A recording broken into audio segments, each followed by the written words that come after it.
Good afternoon, all my family Civility listeners and watchers. We've had such an exciting week last week, and we had a great weekend. And of course, we're going to have an amazing show today. I'm so excited. I've been so excited when Miss Opinde actually agreed to do the show. I've been looking forward to this show because I think I'm going to learn just as much as everybody listening. So today we're going to talk with the NGO Whisperer herself, Carolyne Opinde.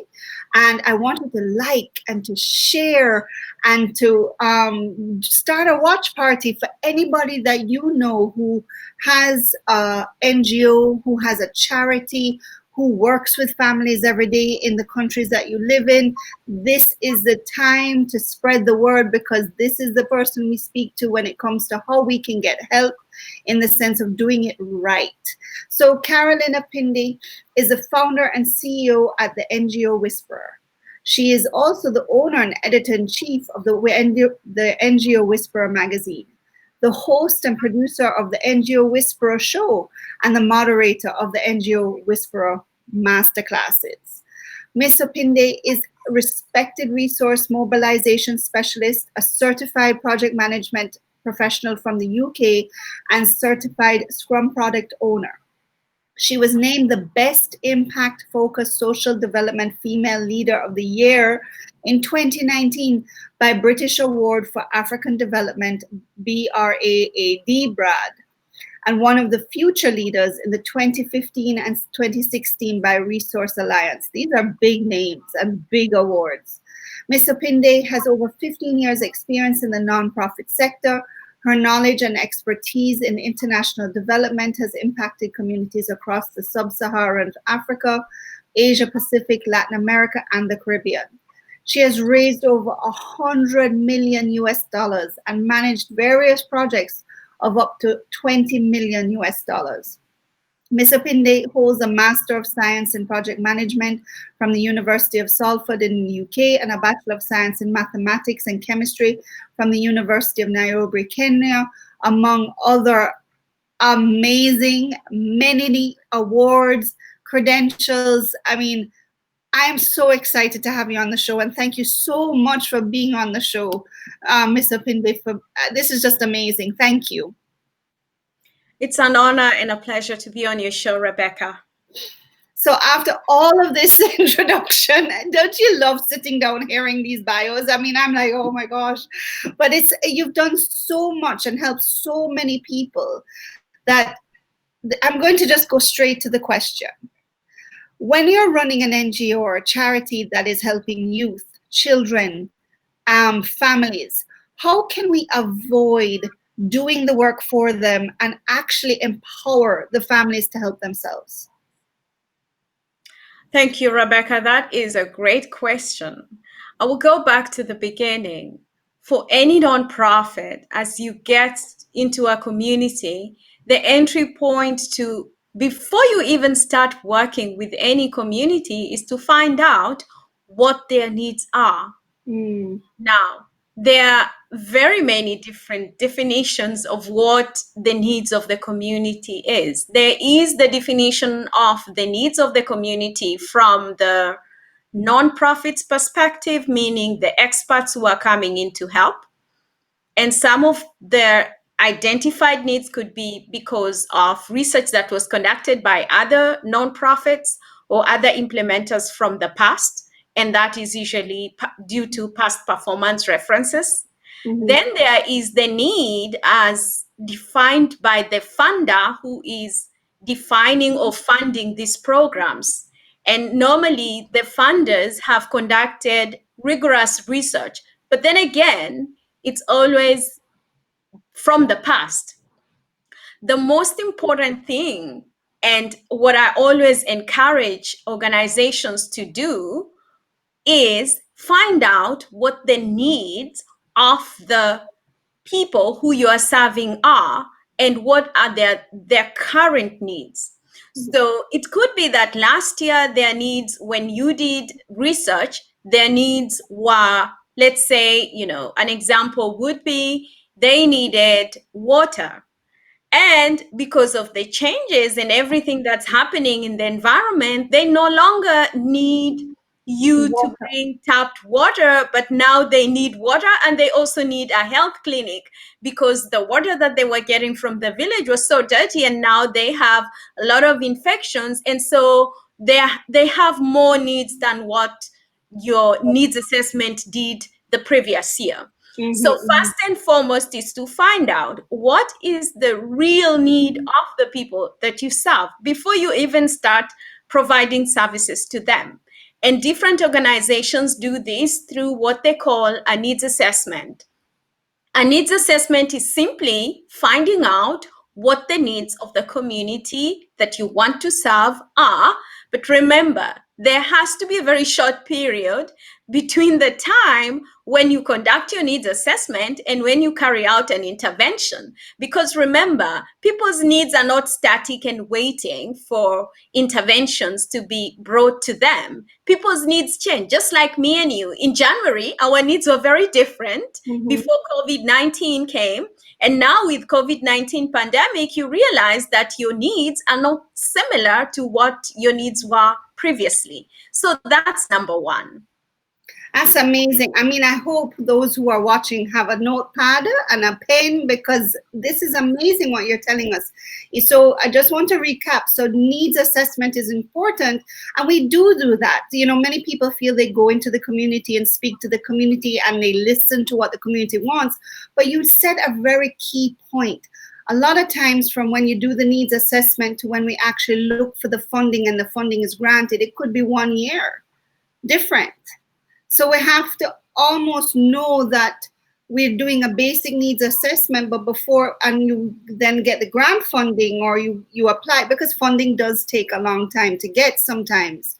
So how do you counteract that problem where your needs assessment happened, but the grant took so long or the money that you raised took so long to come that those needs changed? How can we, or do we keep going back in time and seeing what can be done?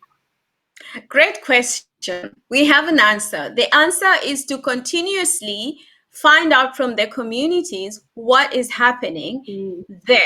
Even after you have put in your proposals and you're waiting, because it is a community of interest to your organization, your point is to continue to build relationships with them. And that's where you have community champions. Mm-hmm. Some people call them opinion leaders. Some people call them community mobilizers in the community that you want to serve. So when you go there the first time, you introduce yourself, you will find out that they're community leaders. They are people who stand out.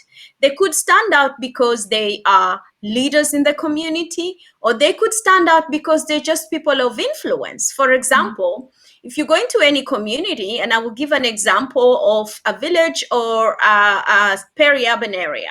So an example of a village is a chief.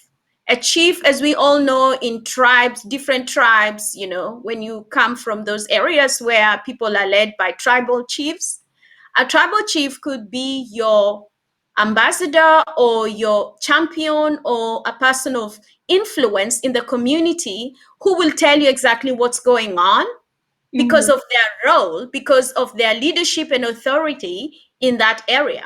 Mm-hmm. So it's very important to build relationships with them from the word go and to get their buy-in. And through them, you'll get to know what is really happening in the community. So that's leader number one, due to their authority or level of authority in the community, whether it's a civic leader, whether it's a tribal leader. Then there are opinion leaders. This could be your local celebrities. They could be people who are respected just because of their personality and how they conduct themselves, and people who are just leaders because they express the needs of the community more vocally than others. And so these are people who will tell you whether your program is going to work. They will tell you what happened when the previous project came and there was no good relationship, or whether the previous project that was implemented by either an incumbent or a former project director or manager who came in and never listened to them. So these are people who will talk.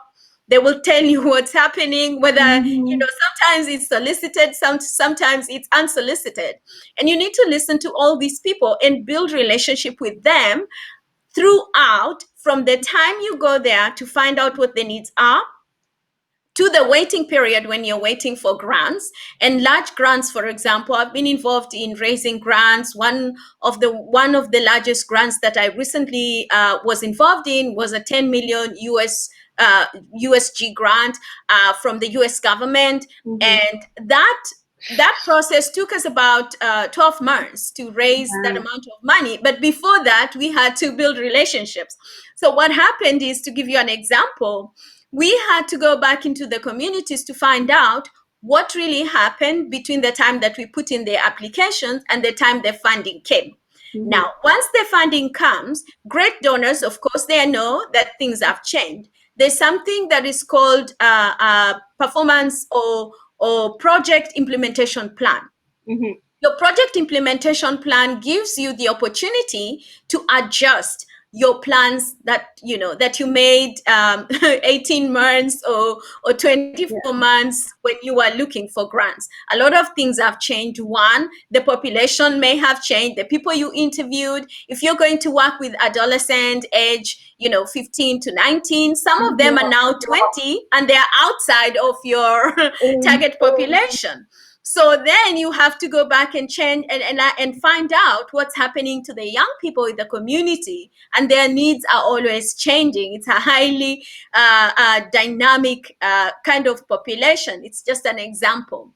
Another example is, when you go into those communities again, it's also to check your baseline data, your baseline information. So during the development of your project implementation plan, you have the opportunity to adjust your baseline data. And the baseline data, this is information that you collected when you are doing your assessment, and to see what's happening, what's changing.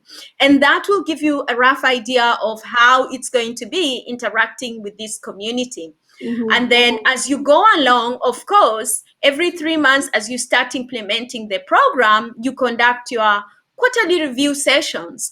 And the first and the second quarterly review sessions, these are basically helping you to set up the baseline. Usually you don't make a lot of inferences based on these, because the community is still normalizing, getting used to you, getting used to the implementation of your program, participating and all that. So things are normalizing, So as things are normalizing, you look at this data and you look at them keenly, and you find out, okay, this is what is happening in this community. As much as we thought young people between 15 to 19 are behaving in this way because of internet, because of all that, some of the information that you're giving them, they already know it because they're getting it from the internet.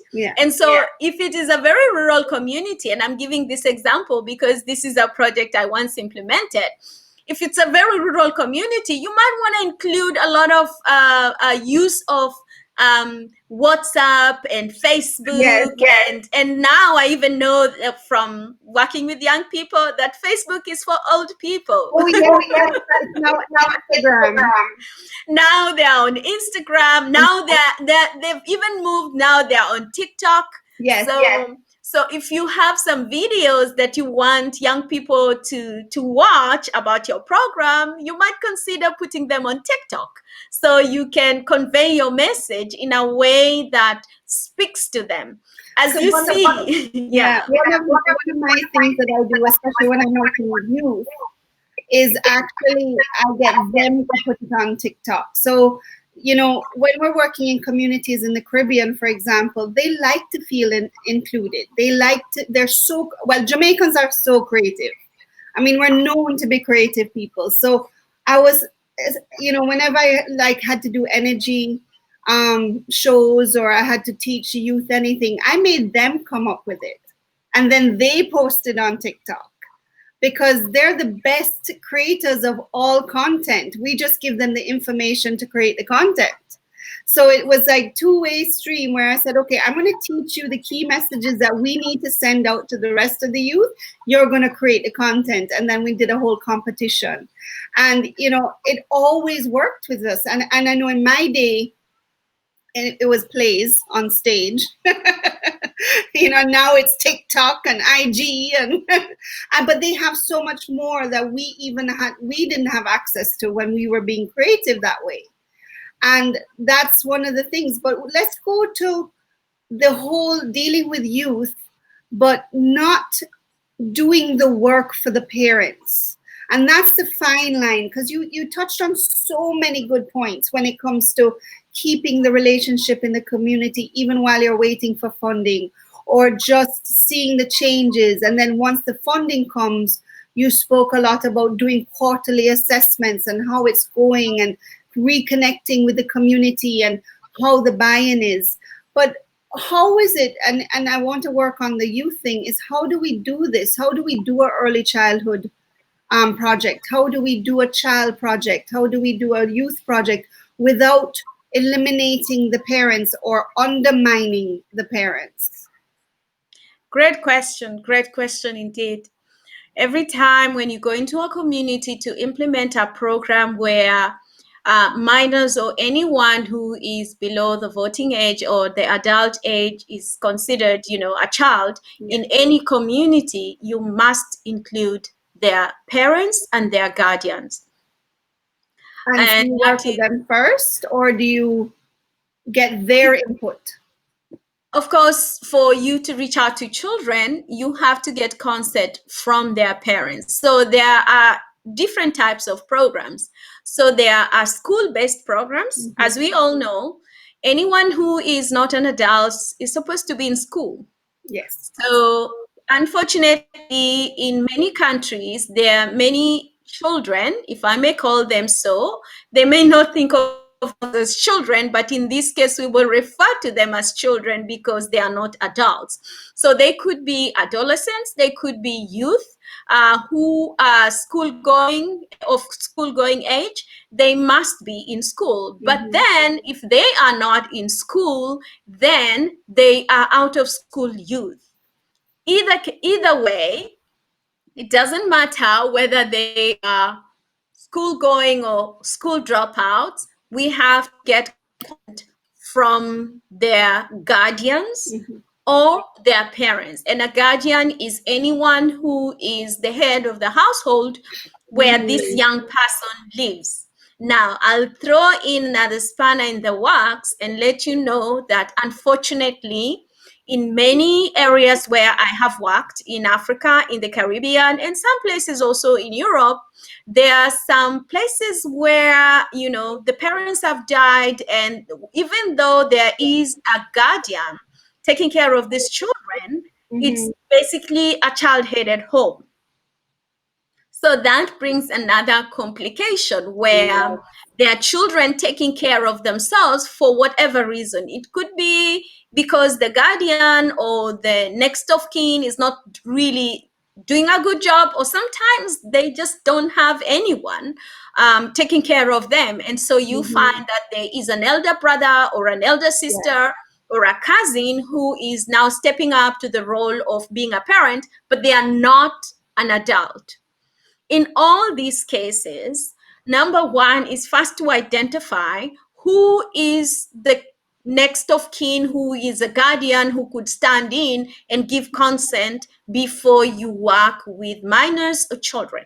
Mm-hmm. Engaging with parents in any child-focused program is very important, because they provide guidance, they provide a support structure. Mm-hmm. And I'll bring in another term called family-centered approaches. Yes. Family-centered approaches are known to work, and to work very well, whether it's an early childhood development program, whether it's a youth program, whether it's an out-of-school program. Why is this important? Because this young person comes to your program, they get support. If it's an early childhood program and it's something like a preschool, and the support that they get there, when this child goes home, they need to be shown love, care as children. Mm-hmm. And that can only be provided by a parent who is already engaged in the program or somehow receives support from the program. They might not be the primary beneficiaries of the program, but they could be somewhat beneficiaries of the program by reason of them receiving parenting skills, training, and continuous support, supervisory support, just to make sure that the environment that these children are growing in is an environment that is conducive and that will support whatever knowledge, whatever information we are inputting or instilling or imparting on these children. So a family-centered approach is my recommendation for anyone who is providing support to children. And there are different ways to cut it and slice and dice it. And this is something I enjoy very much, program design. I've designed a number of family-centered approaches. I currently have clients who are implementing it in different aspects. Some of them are implementing early childhood development and education programs. Some of them are implementing youth at-risk programs where they are incorporating parental skills and support structure for their parents and guardians. So this is amazing because, as you know, Family Civility Institute is a extremely family-centered approach, and that's how we became. We had our discussion, and that's how we kind of aligned in that way. Because where the family civility workers who are being trained, they would be your support in the community. They almost played the three roles, as you said. The celebrity, the spokesperson, the leader, as well as the person who knows each family and what family, and would be able to help you execute your family center approaches. Because you're right, we tend to isolate. And I was on the board of the Early Childhood Commission for Jamaica. And, parenting was, it had to be the center of the commission. Because what was happening is the kids were going to school and the parents would advocate at school, but guess what? They were being abused at home. And the school didn't have that connection with the parents to where we did a program called Opinde, and in Patois it means on the corner. And we met the parents on the corner of the street where they would hang out and that's when we did parent talks for the first 1,000 days. And we approached the parents.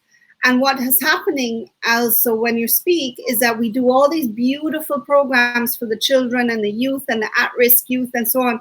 But what we do is we don't empower the parents with knowledge. And I loved how you said that. You do parent workshops, but sometimes the parents, especially at the at-risk youth age, they're so frustrated by that point. In one of the things I said about teenagers, it's your last chance to correct the mistakes you made parenting so far. And the problem is a lot of us as parents don't know we have made the mistakes. Because we're like, why are they behaving this way? Well, it's because we actually made the mistakes growing up. Either we were too gentle with them, we were too hard with them, or we treated them all the same way. So one is acting out, but the other one isn't. These are the type of problems that we have. So at-risk youth, when I did programs with that, a lot of times I would speak with the youth and they would just vent to me about their parenting. I wish my mother cared more, or I wish my father cared more. Or I had one young man these men were on probation, by the way, right? So they went through the court system on probation. And one young man had it all set up. His father had a business in the community. He had, he was my hardest young man. Like I could not get, what I found out with him, unfortunately, his father was forcing him into the mechanic business and he didn't like it. So even though the other boys were like, why is he so bad? He has it made for him. At least he has a father that cares. But the problem is the father was raising the child he wanted, not the one he had. And so he was acting out on the basis of that is the problem. He's acting out because he didn't know how to explain to his father that he didn't want to be a mechanic. And he was leading the rest of the boys in the group. He was a born leader. So this is where, and his father was categorized in the community as an excellent father because he was around. And so it's the dynamics and the inner dynamics of the community. That's why I loved what you said about, getting to know the community you work in before you start working in the community and seeing the dynamics of a family. Absolutely, absolutely. And another thing that would really be important, especially when you're working with the parents, is to create a peer support structure among the parents. So even though we are implementing a family-centered approach, nothing stops us from incorporating a peer support structure where parents would support one another in the case that you have given of a father who's always present but wants to live his dreams through his son. Mm-hmm. And everybody is wondering, why is this young man not so happy when his father is present and other people don't have fathers like him? Mm-hmm. The issue could be, he needs to have that peer support structure for him to understand that, you know what, as guys would call each other, dude, listen here. You have a father who cares.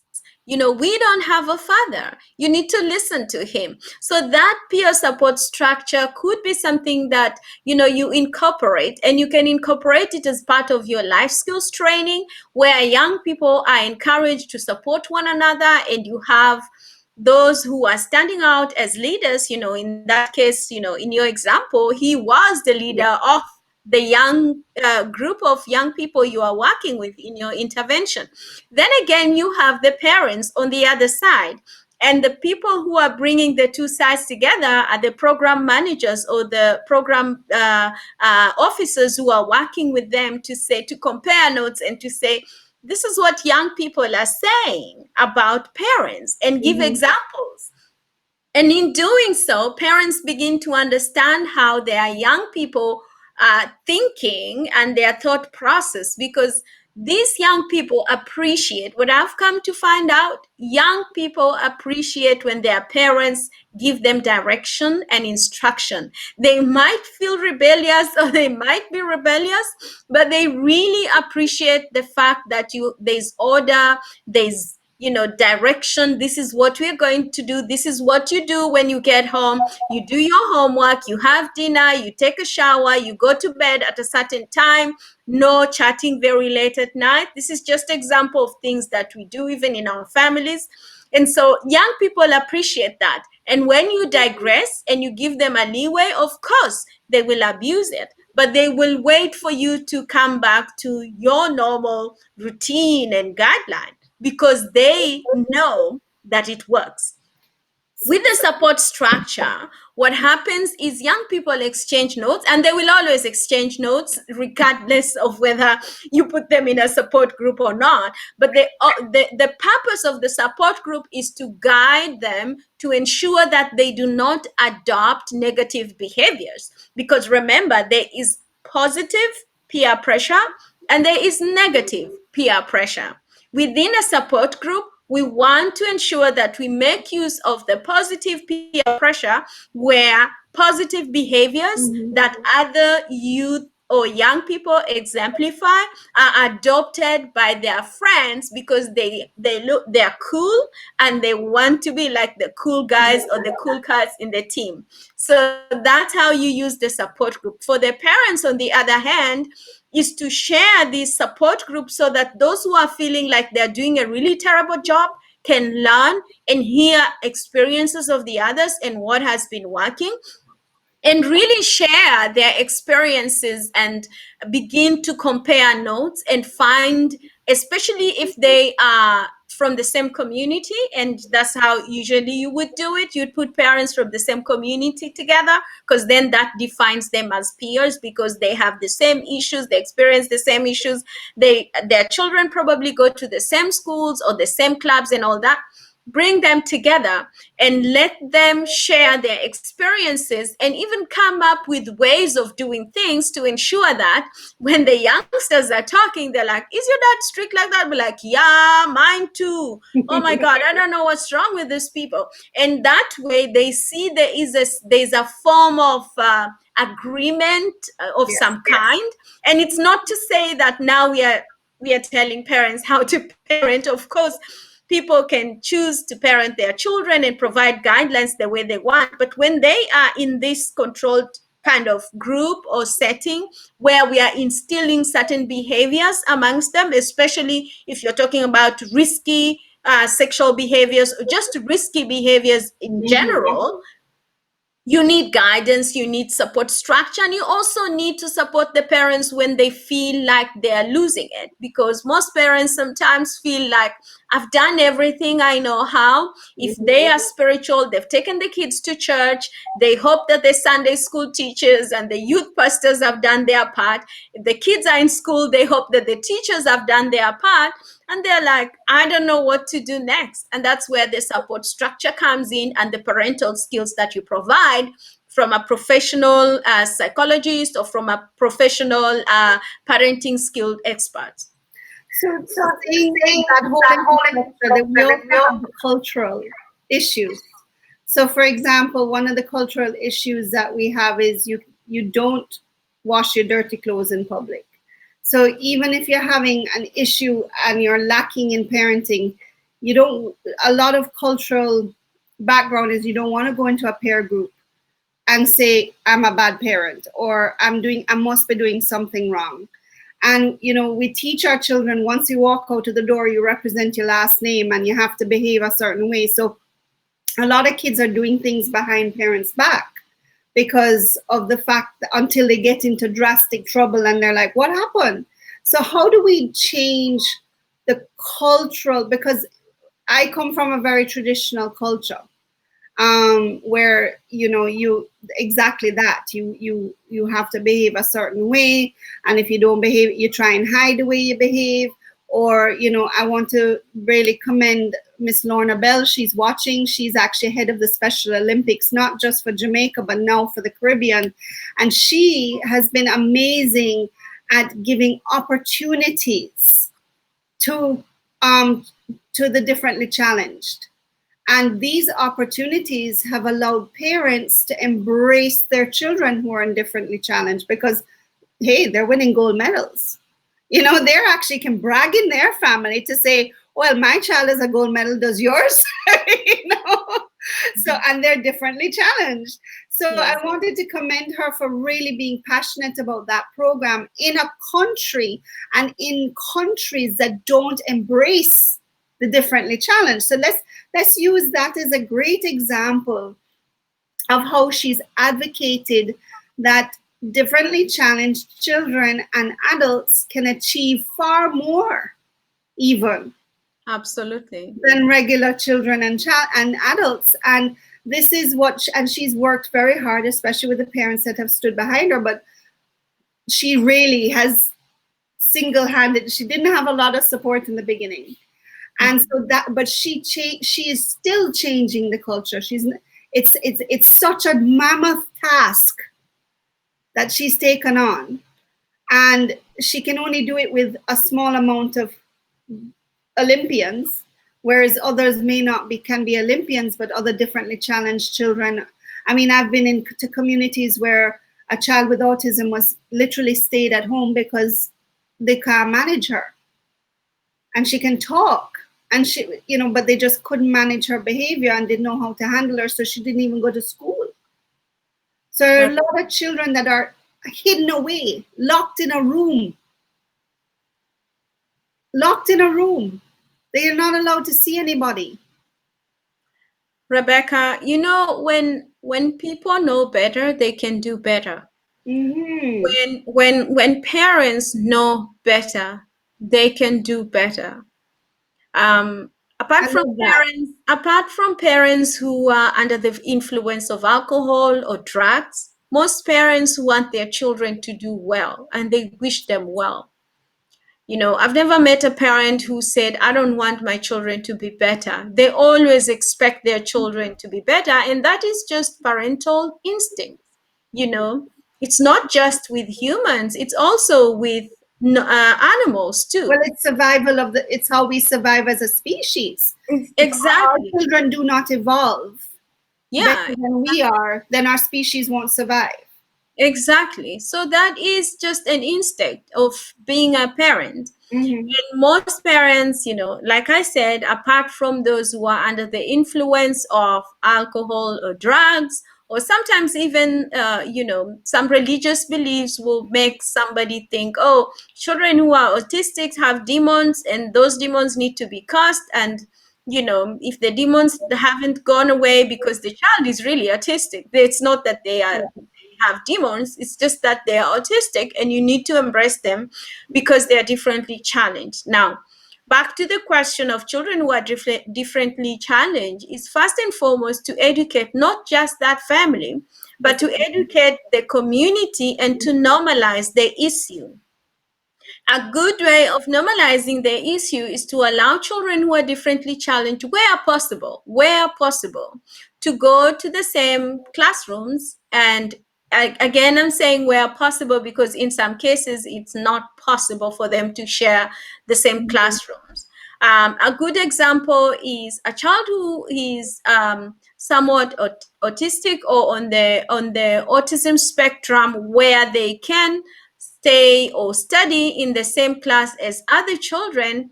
Allow them to play, allow them to engage with those children. They might need a little bit support, during classwork, where there could be another teacher, as they call them, remedial teachers or remedial support system. This is also not very common in many schools because many schools have few Mm-hmm. teachers and many children. But then, that's where the parents come in. So if you're implementing a program working with children who are differently abled, the first thing to do is to normalize the issue. Let that child know that they can do anything anyone else can do. If they're in a wheelchair, of course, the house has to be wheelchair friendly, but allow them to go through the initial struggles of wanting to do things for themselves. Yeah. Let them go and get water from the tap if it's reachable. Let them help themselves to do things and not other people around. That Mm-hmm. way they will begin to be empowered. They will begin to do stuff. If other kids are playing soccer, let them go there. They might not be able to kick the ball, but they might be able to throw the ball, for example. So when you normalize this situation, all of a sudden other children don't see this child as someone who is differently able because they were able to play with them, Yes. as much as, depending on how the child is, and they were able to do stuff with this child. And all of a sudden, that which you think is a disability becomes the thing that makes them unique. Like any other child. And and Exactly. you hit the nail on the head. I think the children themselves would find a way for that child to play. They'll say, oh, exactly, he's very good at throwing, put him in goalie, or put Yeah. him, and that kind. And what I love, and this is why one of the biggest projects actually of the Family Civility Institute is the inclusive playground. So before I left Jamaica, I was trying to get the funding to build an inclusive playground where all children, whether they're differently challenged and their siblings, so the children with the differently challenged children with their siblings could play on the same playground, could Mm-hmm. swing on the same swings together. Mm-hmm. And I'm so proud because the Jamaican Social Investment Fund, which is a government organization actually in Jamaica, they are actually building this playground. And I'm Awesome. so excited to see it. It'll be the first of its kind in the Caribbean. And I'm so excited that the vision is happening. And it's one of the things I'm trying to raise money for, is to build these playgrounds in the countries that we train family civility workers, Wow. because it's a way to exactly what you said. Children learn by playing. Yeah. So if they are exposed to children in wheelchairs or with cerebral palsy or with autism, because even the playground has these gadgets where if an autistic child needs to sensitize, they can go into a little cubicle and hide. Mm-hmm. But if they need stimulation, they can go to one of the games on the playground and play for stimulation. And then the playground will actually teach these children how to what their stimulation level is and be able to do what they need to do to self-regulate. Wonderful. While their siblings, as I say, and their siblings' friends will be able to say, well, they play with us on the playground, so they're cool. Yeah, And absolutely. there'll be no difference because that's where children learn social skills is a playground. Absolutely. And it is that social skill that will help them to really feel included wherever they go. And they will never see themselves as people with special needs. They will see themselves as just people who are uniquely different from other people. Yeah. And just like there are taller people, there are shorter people, there are people who are a little bit bigger, there are those who are a little bit thinner. They will just see whatever it is, whatever their special needs is, they will see it as their unique thing, you know. Exactly. And see, what's so sad is that it's taken years for the physically differently challenged to be accepted. Now we have the ones you can't see that are challenged, like autism, like bipolar, the mentally challenged. And it's so sad because those are the ones who get really bullied because they act differently and they Absolutely. don't know how to self regulate.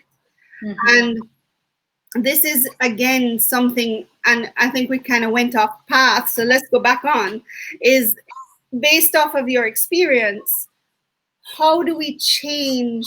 And you said it, normalize the culture, like you normalize what you're trying to change.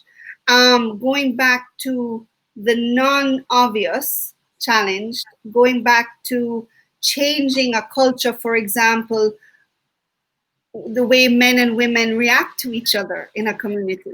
If we're dealing with, for example, domestic violence, or if we're dealing with um, equity to females and women, how do you change that culture in the community that has been established for so many years?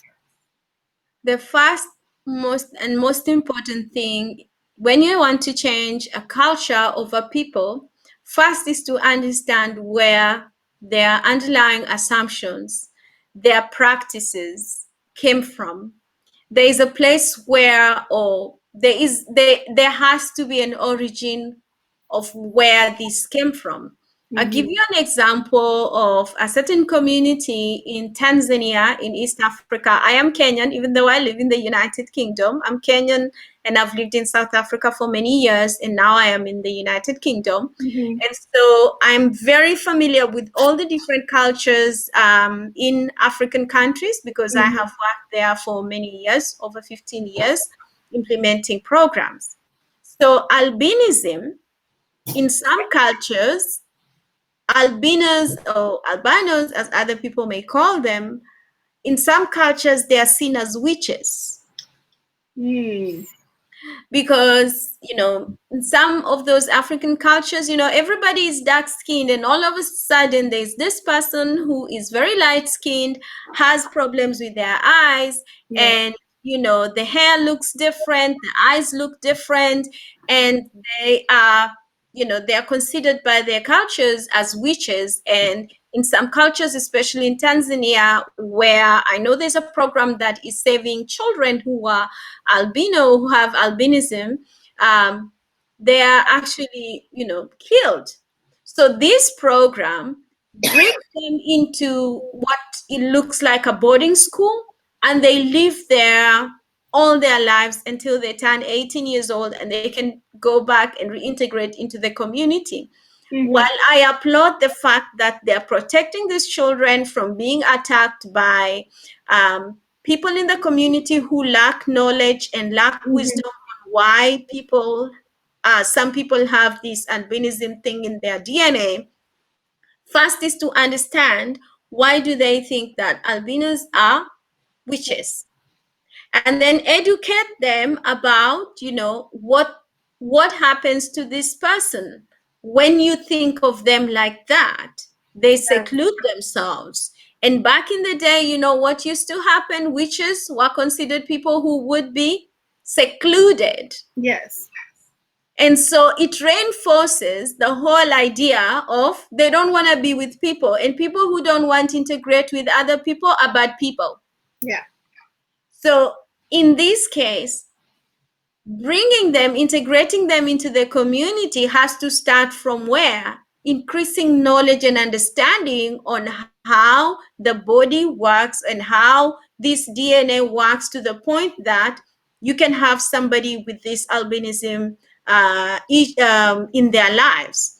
So then once you've educated people, begin to show them that these people have the same needs as you. These people think the same way, and that is how you bring knowledge, understanding, and I would say discernment in a community, for people to begin to see that my child who is an albino and the other child are just the same. They cry the same. They want Yes. to eat the same.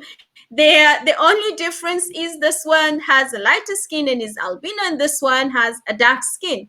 And that starts also with the parents and encouraging the parents to talk about it. And that also, like I said, working with community leaders, working with champions in the communities is a very important thing when you want to change people's perceptions about a certain thing. And normalizing it, let them see this person excelling, let them see this person playing, doing things, like children. Let them see them playing with the other children. They didn't harm them, they are kind, they are wonderful children, and all that. And providing support to the families that have children with who are differently abled, if it's albinism or all that. Providing support to them, because all of a sudden, the society is ostracizing them for being the Yeah. ones who have brought this child in this community where everything was fine. So providing support to them and strengthening them from inside out to love themselves and to know that they didn't do anything wrong for this to happen. And also, another important group of people to work with are your religious leaders, because people often turn to religious leaders for answers. They turn to religious leaders when things are not right. I mean, with COVID-19, with all these online churches, people are going to church, people who are not going to church. That's Who true. do you It's so easy now. working with religious leaders is very important. And when the religious leader says, if whatever religion they are, whether it's Christian, Hindu, Muslim, whatever religion they are, educating them and let them know that they can talk about this, whatever issue it is in their communities, and embrace those who are differently abled and their family members in the community, and let them share their testimonies and things like that. And even if they have prayed for them and they were not cured or healed, to know that it's not because they have sinned, because I know in some instances people have been told, oh, it's because this person sinned and that's why they are not healed, or they gave birth to a child who has this disability or issue. So that is very important. Another important thing is for government to provide support structure to children like that. Like you gave an example of a playground that is inclusive. So it's not that children who are differently abled have their playground on the other side of town and the ones who are able have their playground on the other side. It's all together, all in one place, so that they can mix together, they can play together. And that's why for me, with the program in Tanzania, I applaud what they're doing, because it got to, cause it became very dangerous and they had to put these children in a secluded place. But what I would say is, take them to the same schools where the other children are, provide support, provide protection, and of course with government and the police coming in, so that it becomes normal for them to see these children going to school every day and coming back home, and they didn't, no one got hurt, because they're just children with albinism. It breaks my heart. I mean, I watched that video of this program, and they were really killing children who are this, because when all children are born, all the children have light skin, and then the albinos don't become darker, like I am. So then parents begin to hide them and hide them and hide them, and kind of like, take them secretly to this special school. Yes, And so this is the kind of thing where you see, there isn't inclusion. It's more like an integrated program, but it is not really included, because they are in the community, but it's an integrated program that is somehow in the community, but fenced, protected. They have their own school, they have their own teachers, they've got their own, I'm saying, pull down the walls, integrate, include everybody into the program, bring them together, let them experience that. They might need extra support in the classroom, whether they are visually impaired or have hearing impairment. They might need support, but let them play in the same playground. Let them know that we are the same, we can play, and there are things that children can do together. So that for me is inclusivity. Yes. So this is amazing information, and I love all the things you brought. So, and we're actually, I cannot believe the time has gone by so quickly. I mean, 1 hour is almost there. Before the hour ends, I want you to tell us about NGO Whisperer. And, we have people who are heading organizations that are watching the show and will be watching the show, because we are going to rebroadcast on YouTube. So if you go to our YouTube channel, the Family Civility Institute, you'll be able to see this show amongst all the other shows that we do when we talk about Let's Talk Family Civility. What are the services that you offer at NGO Whisperer, and how can you assist those charities, nonprofits that are like myself, like how to be able to do the difference that you are talking about? Because it's just amazing. I know you do project management and program management as well. What are the other things, and how can we contact you? There are 6 ways that you can work with the NGO Whisperer. The first one, and it's one of the biggest needs that most organizations come to us with, is resource mobilization, where we help nonprofits to identify suitable donors. We design programs and help them raise funds for these programs. Again, we are not a humanitarian organization. We are a consulting service, so we charge for the services we provide. And then again, we do not respond to short-term needs. For example, if someone has a need and say, next week, I have a program, I need to implement it. Unfortunately, it's not going to work, because we have to first look for the donors that are suitable, design a program for that is incongruent or the same as, aligned with the programs that you provide, but also responding to the needs that the donor wants to fund in your community. And then we put out the application. So resource mobilization is the first one. The second one is project management support. Under project management support is we provide support to your team to be able to implement that program. We help you to develop tools. We talked about quarterly review sessions. We help organizations with that.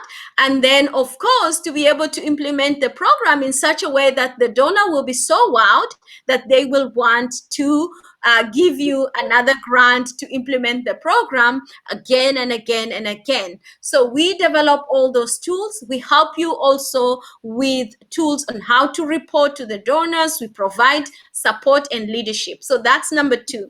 Number 3, this is more on the leadership structure of the organization. So it's organization management and governance.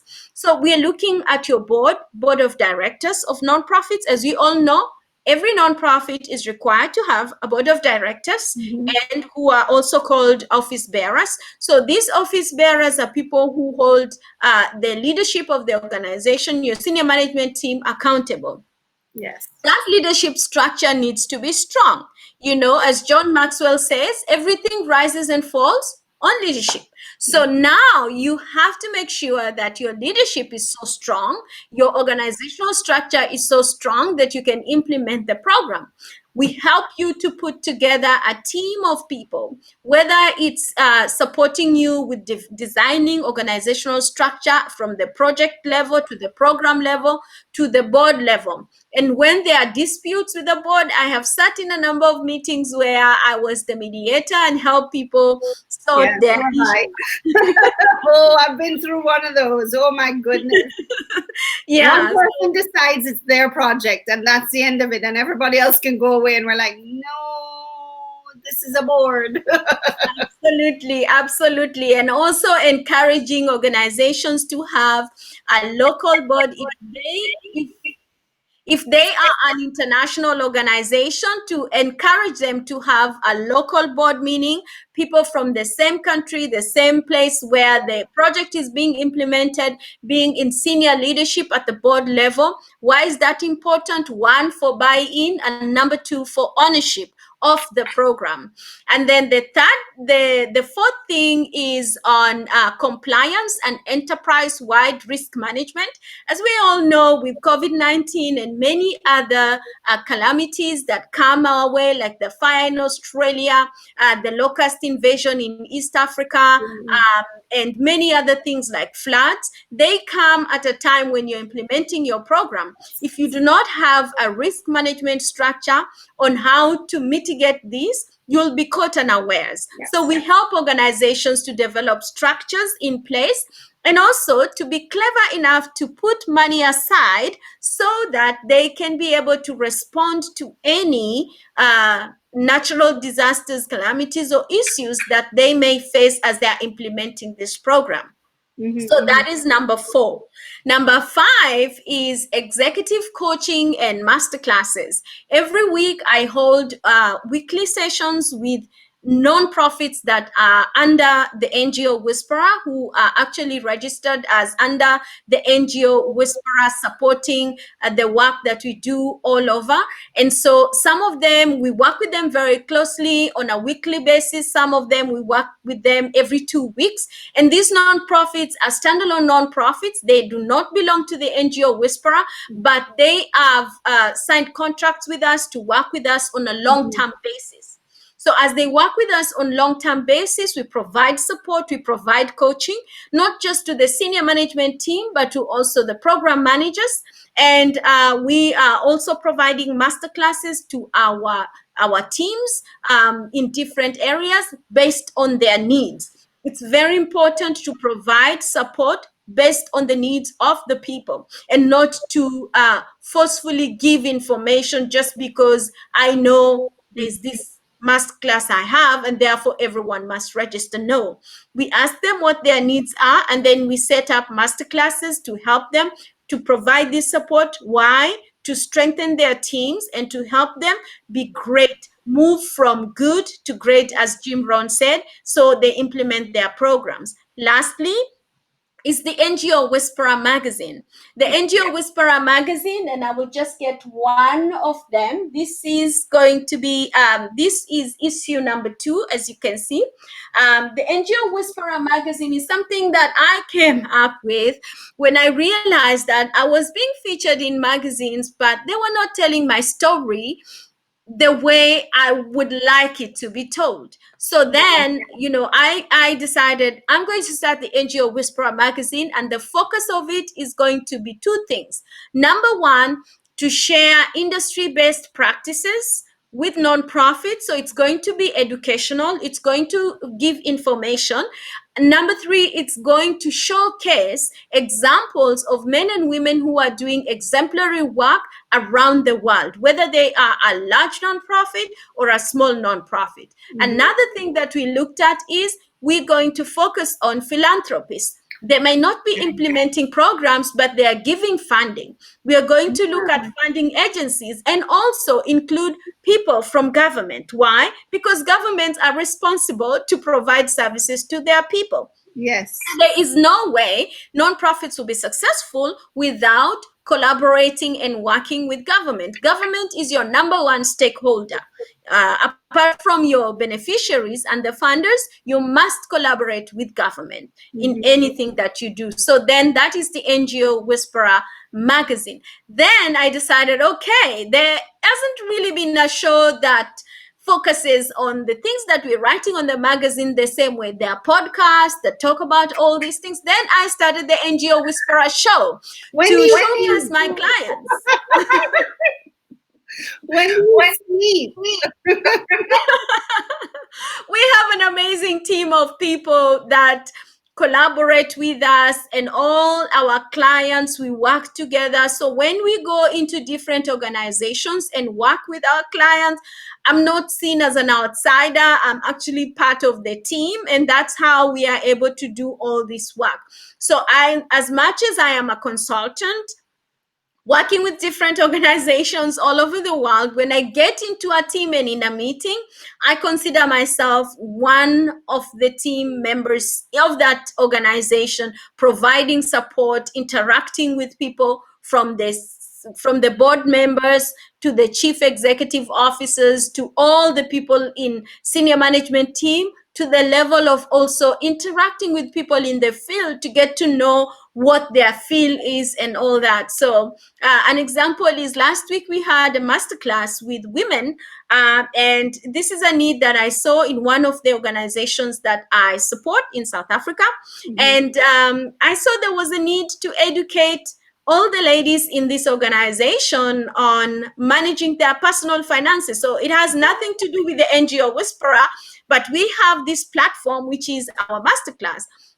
So a great friend of mine, Patricia Ellen, an amazing wealth advisor, said she's happy to facilitate this class. And she facilitated a class, a master class, to help women in the nonprofit sector on how to manage their personal finances during this time of COVID-19. An amazing session. It was supposed to be a 1 hour session, ended up being a 2 hour session because it was a need on the ground. I work with these people, so I know what their needs are at a personal level.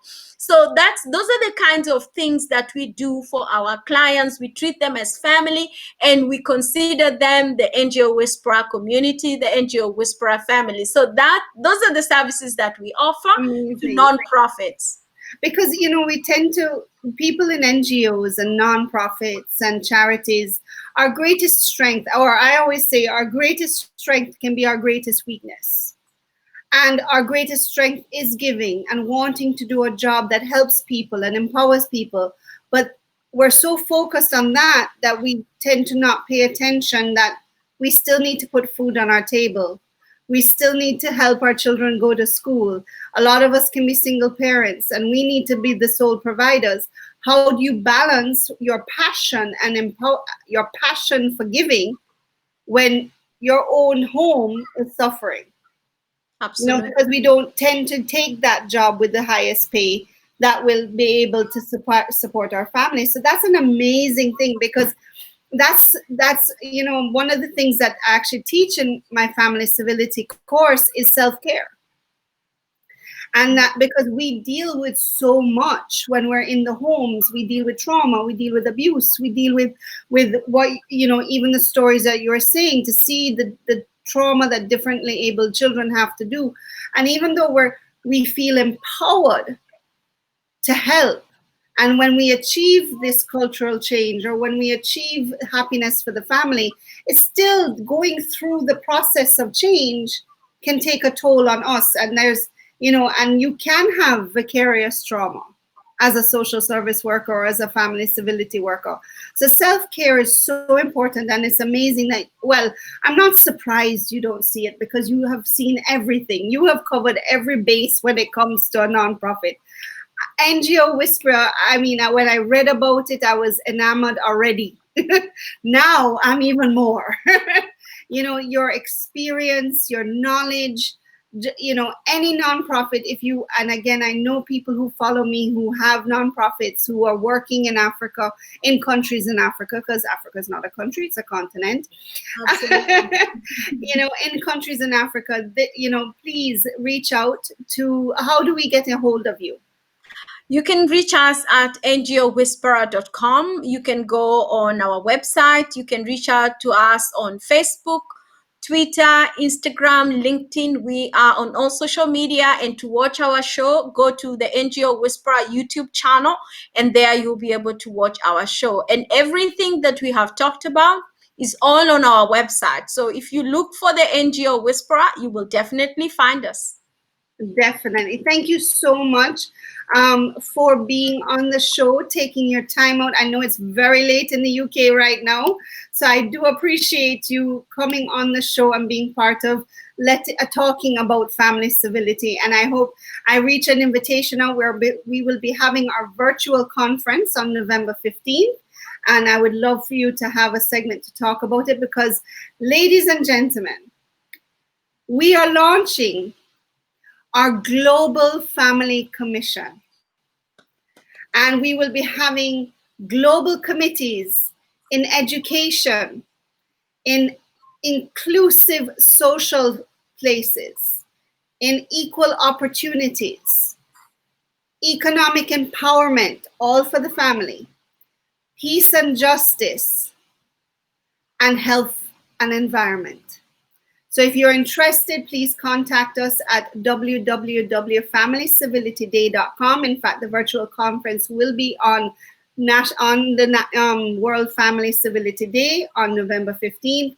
Register for the event. You can go to the website and register. And when you're registering, let us know which committee you would like to be interested in, and we are accepting applications to be part of the global. And then to start, I'd like to reach out to NGO Whisperer to do a joint program where, if you are interested in starting a family commission in your community or your country, I am sure we can look at a partnership with NGO Whisperer. See, I'm all on Facebook Live. I'm very bad. I'm sorry. But we can look, and we'll definitely direct them to you for your guidance. And, you know, you said, yes, you have to pay for your services, but the services are, do it right. Because when you pay for Ms. Opinde's services and her team, you're able to get recurring donors. And that is the biggest thing, because you don't want to, we can talk about charities right now who are massive charities that are now having to close their doors because they didn't do it the right way. And do it right way from the start, and then your passion will continue even long before you're gone. So thank you again for being on the show. I'll see you next week, Monday, all same time, 4 o'clock Eastern time, and we'll talk family civility. Good luck in all your endeavors. Thank you. Thank you so much. It is an honor to be on your show, and I look forward to connecting with all our viewers again in November. And for those who are looking to connect with us, reach out to us. We will respond. Thank you. And you can watch the show again this week as we post it on the Family Civility Institute page on YouTube, and also go to NGO Whisperer on YouTube. Have a great week, everyone, and be kind as a family and empower each other.